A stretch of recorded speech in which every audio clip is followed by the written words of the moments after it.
The Western Philosophy, Will Durant, Chapter 7, Section 6, The Wisdom of Life. Part 1, Philosophy.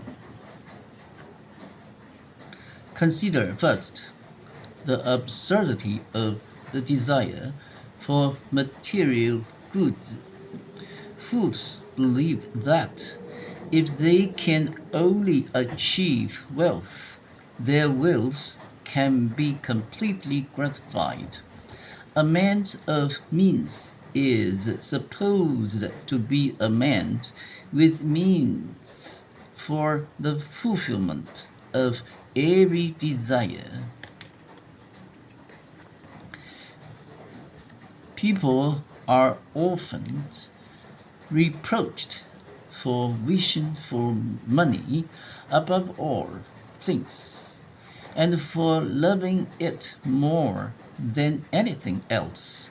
But it is natural and even inevitable for people to love that which, like an unwearied process, is always ready to turn itself into whatever object their wandering wishes or their manifold desires may fix upon.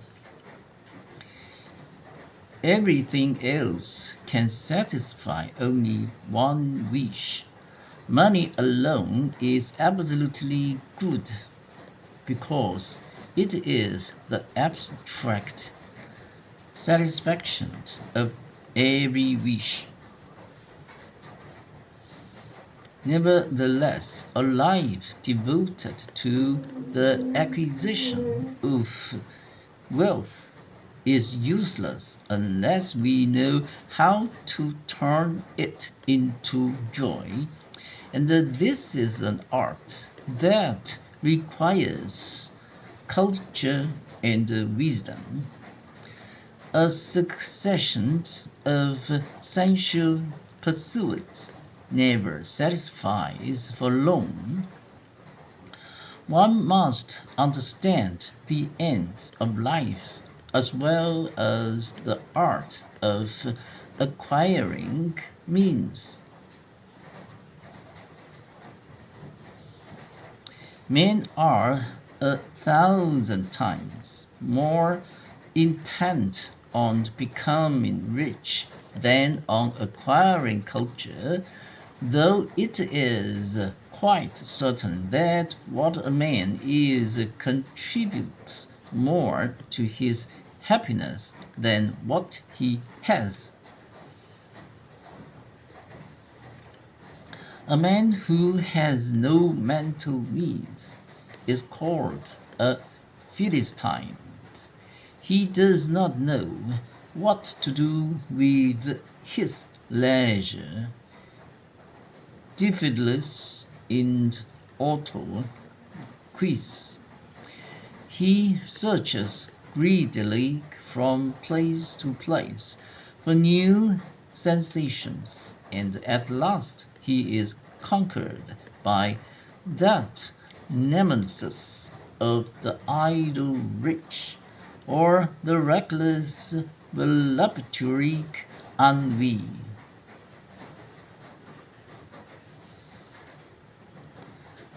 Not wealth, but wisdom is the way.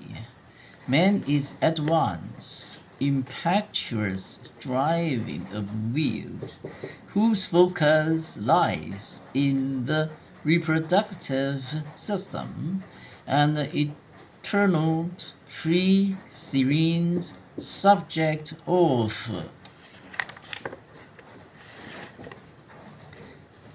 pure knowledge, of which the focus is the brain. Marvelous to say, knowledge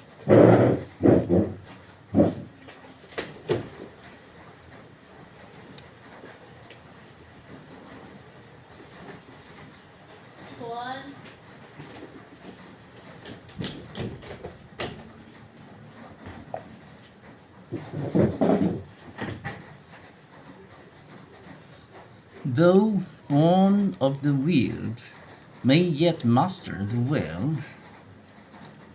The possibility of the independence of knowledge first appears in the indifferent way in which the intellect occasionally responds to the dictates of desire. Sometimes the intellect refuses to obey the will.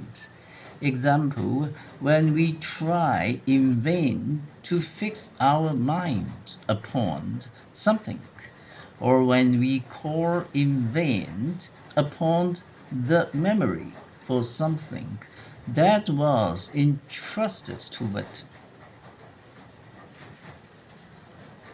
The anger of the will against the intellect on such occasions makes its relation to it, and the difference of the two very plain. Indeed, vexed by this anger, the intellect sometimes officiously brings what was asked of it hours afterward, or even the following morning, quite unexpectedly and unseasonably. From this imperfect subservience, the intellect may pass to domination. In accordance with previous reflections or a recognized necessity, a man suffers or accomplishes in cold blood what is of the utmost and often terrible importance to him: suicide, execution, the dual enterprises of every kind fraught with danger to life, and in general things against which his whole animal nature rebels. Under such circumstances, we see to what an extent reason has mastered the animal nature. This power of the intellect over the will permits of deliberate development.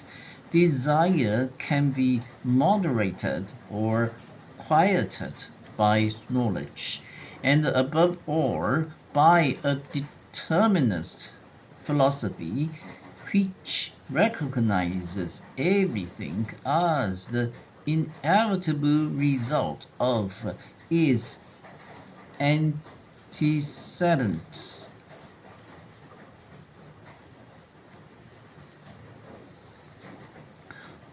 Often things that annoy us, mind would not be able to do so if we understood them thoroughly in their causes and therefore knew their necessity and true nature. For what bridle and bit are to an unmanageable horse, the intellect is for the wheeled in man. It is with inward as with outward necessities. Nothing reconciles us so thoroughly as distinct knowledge.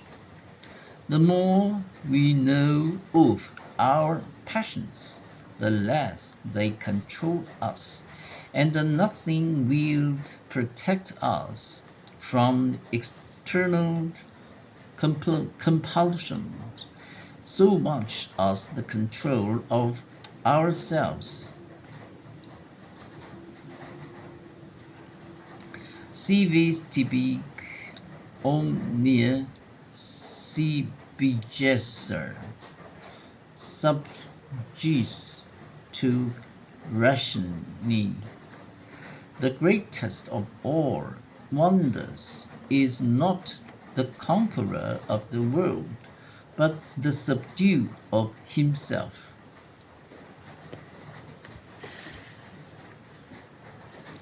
So philosophy purifies the weird, but philosophy is to be understood as experience and thought, not as mere reading or passive study.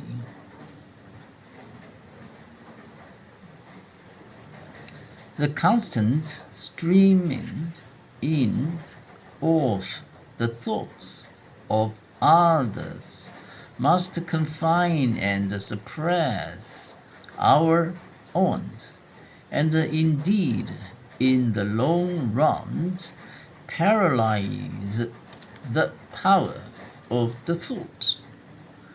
The inclination of most scholars is a kind of fuga versi from the poverty of their own minds, which forcibly draws in the thoughts of others. It is dangerous to read about a subject before we have thought about it ourselves.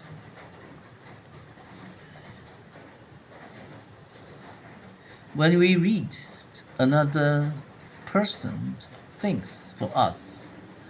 We merely repeat his mental process. So it comes about that if anyone spends almost the whole day in reading, he gradually loses the capacity for thinking.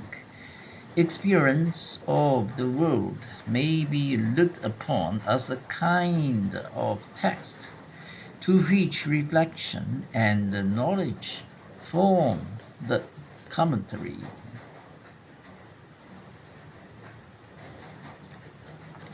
Where there is a great deal of reflection and intellectual knowledge and very little experience, the result is like those books which have on each page 2 lines of text to 40 lines of commentary.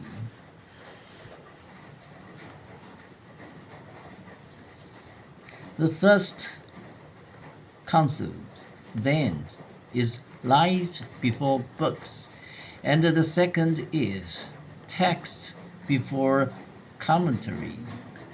Read the creators rather than the expositors, and the critics. Only from the authors themselves can we receive philosophic thoughts. Therefore, whoever feels himself drawn to philosophy must seek out its immortal teachers in the still sanctuary of their own works.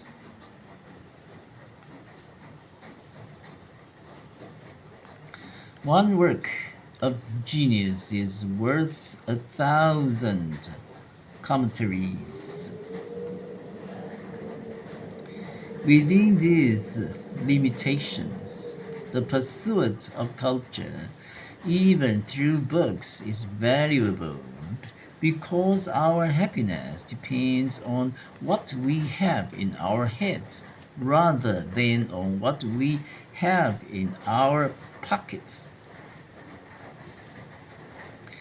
Even fame is folly. Other people's heads are a wretched place to be the home of man's true happiness.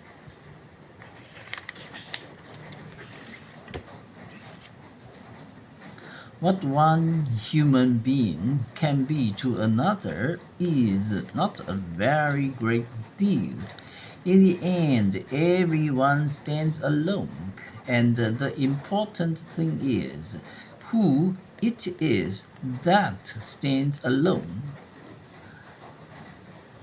The happiness which we receive from ourselves is greater than that which we obtain from our surroundings. The world in which a man lives shapes itself chiefly by the way in which he looks at it. Since everything which exists or happens for a man exists only in his consciousness and happens for him alone, the most essential thing for a man is the constitution of his consciousness.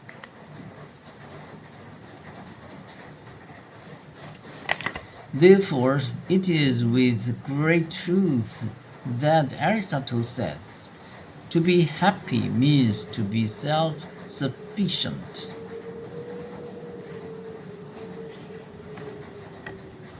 The way out of the evil of endless willing is the intelligent contemplation of life, and the converse with the achievement of the great of all times and countries.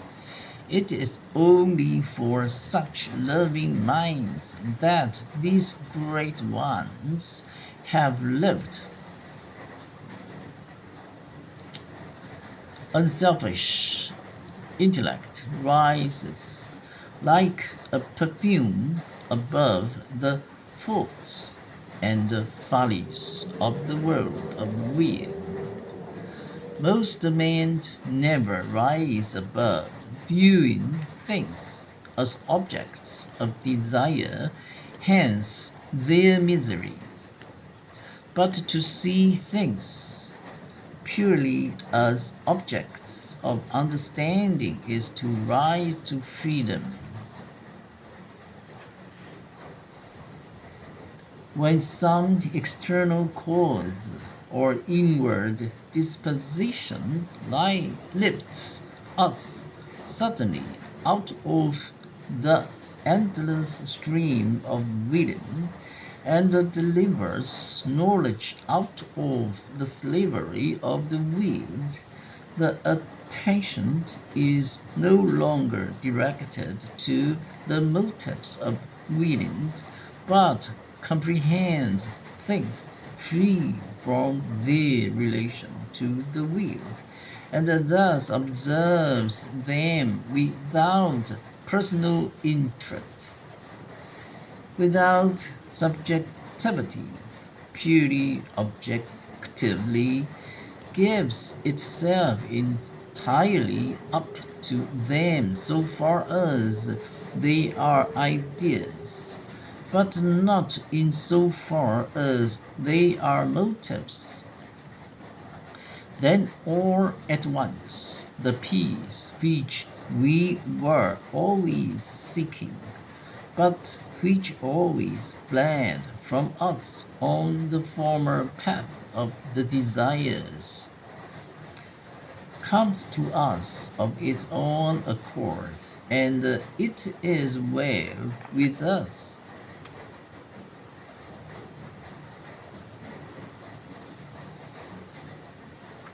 It is the painless state which Epicurus prized as the highest good and as the state of the gods.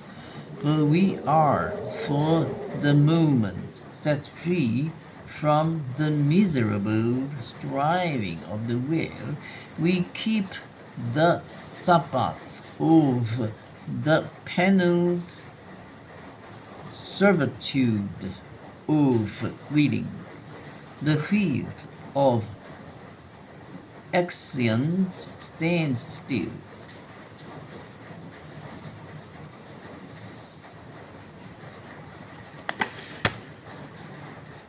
Part 2. Genius.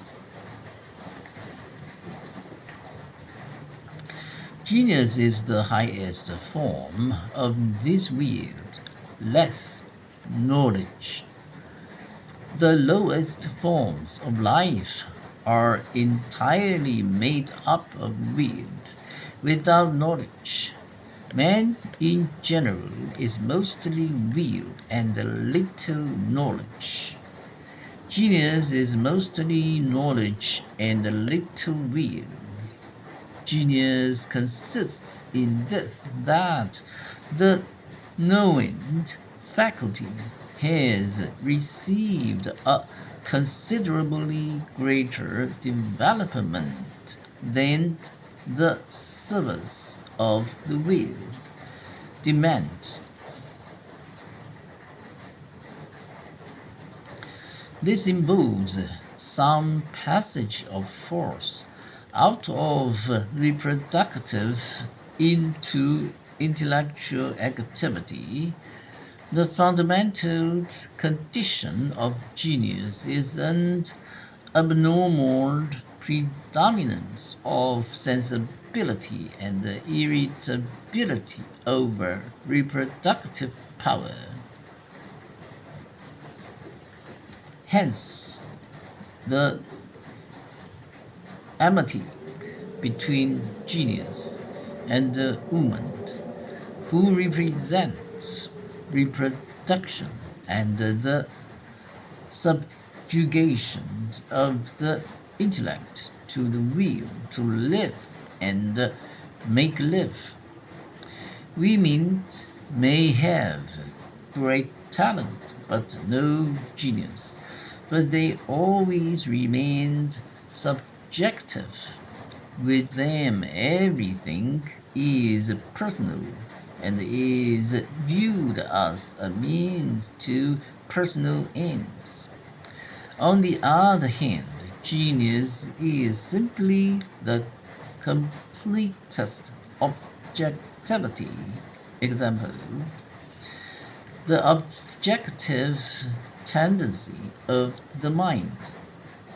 Genius is the power of leaving one's own interests, wishes, and aims entirely out of sight, of entirely renouncing one's own personality for a time, so as to remain pure knowing subject, clear vision of the world. Therefore, the expression of genius in a face consists in this, that in it a decided predominance of knowledge over will is visible. In ordinary countenances, there is a predominant expression of will, and we see that knowledge only comes into activity under the impulse of the will, and is directed merely by motives of personal interest and advantage.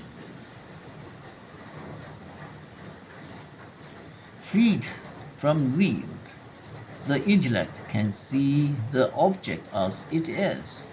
Genius holds up to us the magic glass in which all that is essential and significant appears to us collected and placed in the cleared light, and what is accidental and foreign is left out.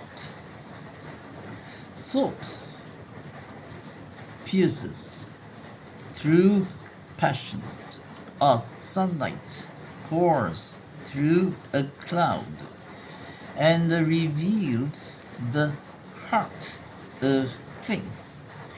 It goes behind the individual and particular to the Platonic idea or universal essence, of which it is a form, just as the painter sees in the person whom he paints.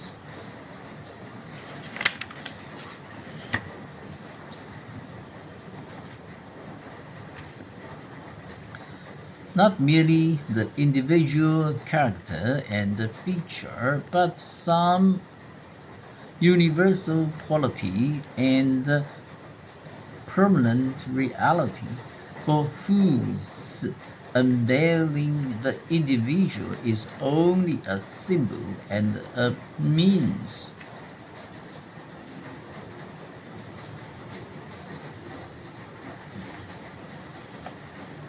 The secret of genius then lies in the clear and impartial perception of the objective, the essential, and the universal. It is this removal of the personal equation which leaves the genius so maladapted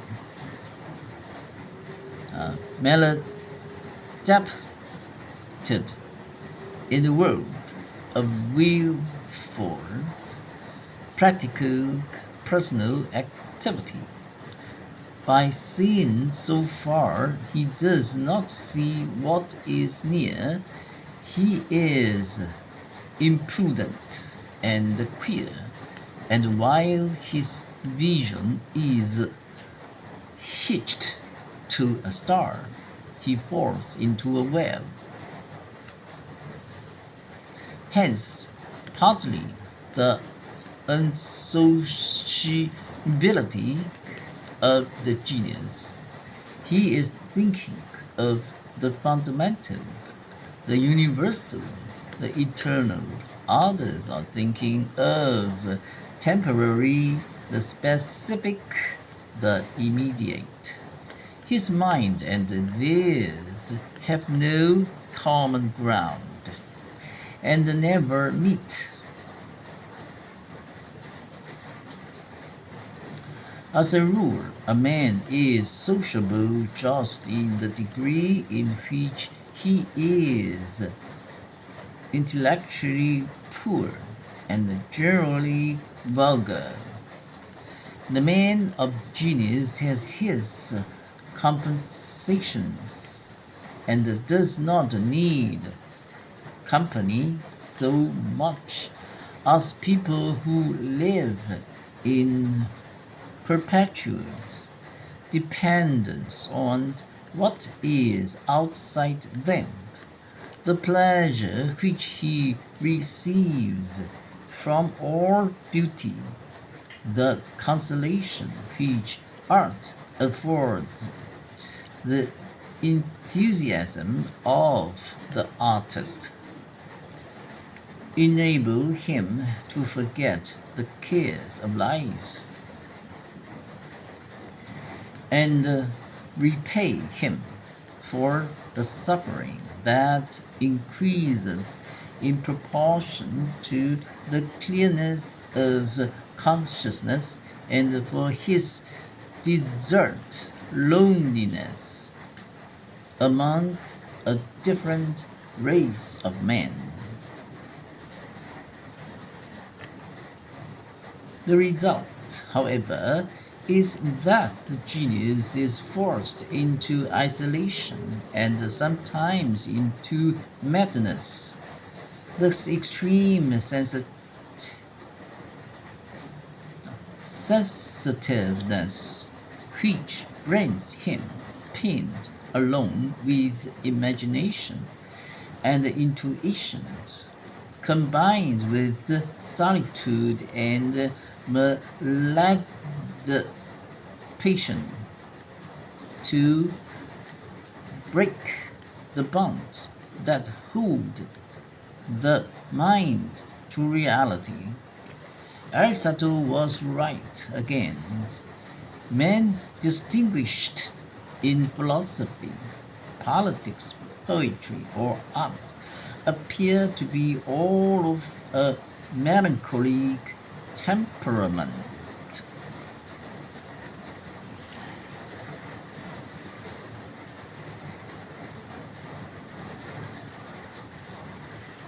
The direct poetry or art appear to be all of a melancholy temperament.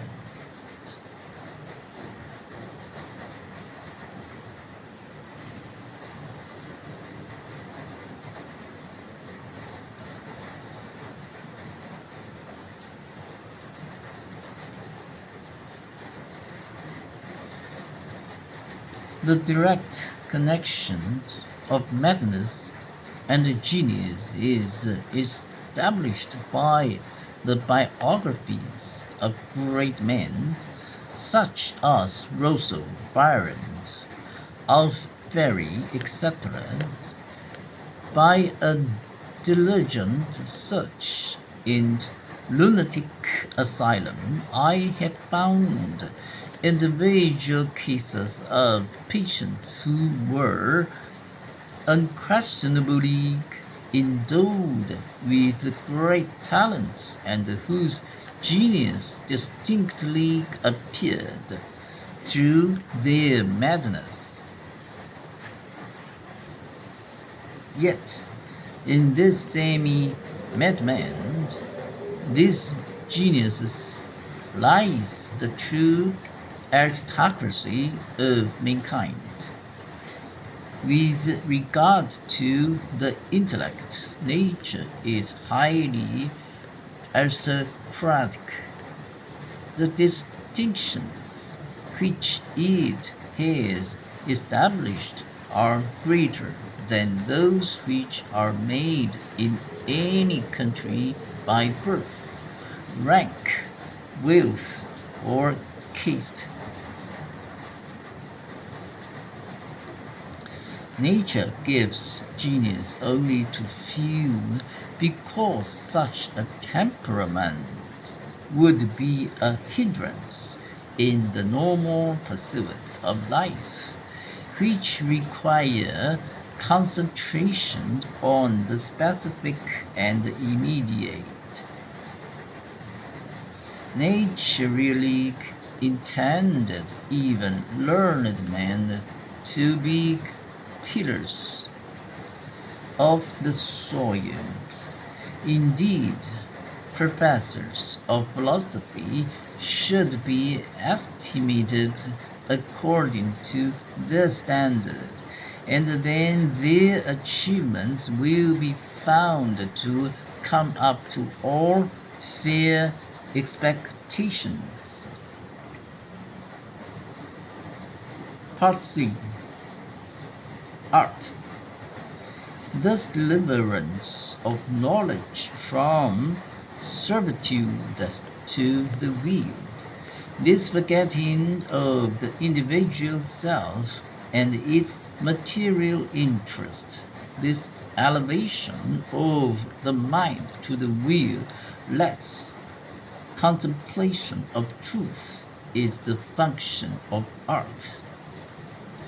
The object of science is the universal that contains many particulars. The object of art is the particular that contains a universal. Even the portrait ought to be, as Winckelmann says, the ideal of the individual. In painting animals, the most characteristic is accounted the most beautiful because it best reveals the species. A work of art is successful then in proportion as it suggests the Platonic idea or universal of the group to which the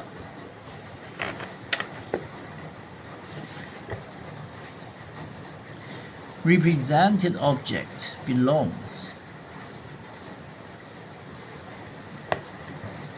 The portrait of a man must aim, therefore, not at photographic fidelity, but at exposing, as far as possible, through one figure, some essential or universal quality of man. Art is greater than science because the latter proceeds by laborious accumulation and cautious reasoning, while the former reaches its goal at once by intuition and presentation. Science can get along with talent, but art requires genius. Our pleasure in nature, as in poetry or painting, is derived from contemplation of the object without admixture of personal will. To the artist, the Rhine is a varied series of bewitching views, stirring the senses and the imagination with suggestions of beauty. But the traveler who is bent on his personal affairs will see the Rhine as its banks only as a line, and the bridge just only a line cutting the first line. The artist so frees himself from personal concerns that to artistic perceptions it is all one whether we see the sunset from a prison or from a palace. It is this blessedness of weirdness perception which casts an enchanting glamour over the past and the distant, and presents them to us in so far a light. Even hostile objects, when we contemplate them without excitation of the will and without immediate danger, become sublime. Similarly, tragedy may take an aesthetic value by delivering us from the strife of the individual will and enabling us to see our suffering in a larger view.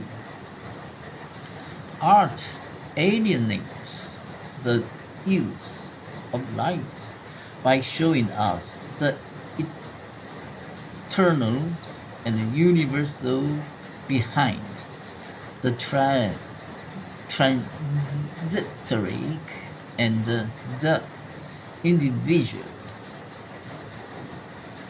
Spinoza was right. Insofar as the mind sees things in their eternal aspect, it participates in eternity. This power of the arts to elevate us above the strife of wills is possessed above all by music.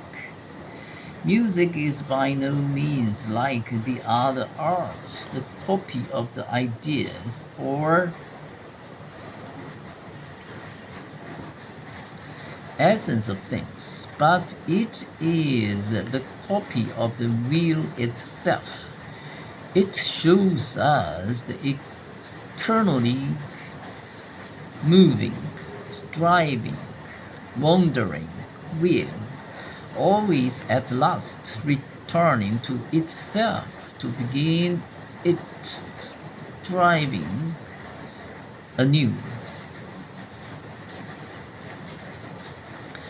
This is why the effect of music is more powerful and penetrating than the other arts, for they speak only of shadows while it speaks of the things itself.